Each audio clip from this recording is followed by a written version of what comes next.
কৃষ্ণ বলে কাঁদাটা তো সোজা নয়। কৃষ্ণ বোঝেন কেন কাঁদছে। একটা ছোট শিশু খাট থেকে পড়ে গেছে, খুব কাঁদছে, তো মা দৌড়ে এসে একটা লাড্ডু দিয়েছে। তখন ছেলেটা দেখলাম, বাহ খুব সুন্দর, তো খাট থেকে পড়ে যাও, হ্যাঁ করো, লাড্ডু। যে লাড্ডুর বোতলটা কাছেই পাওয়া যায় না, হাতে চলে আসছে।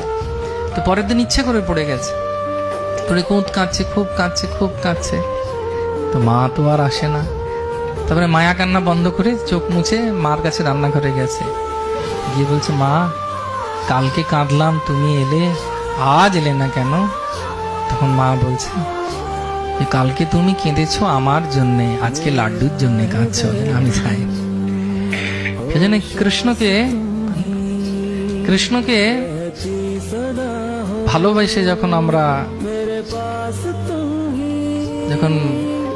ডাকি, তখন স্বাভাবিকভাবেই আমাদের মধ্যে সেই প্রেম আসে।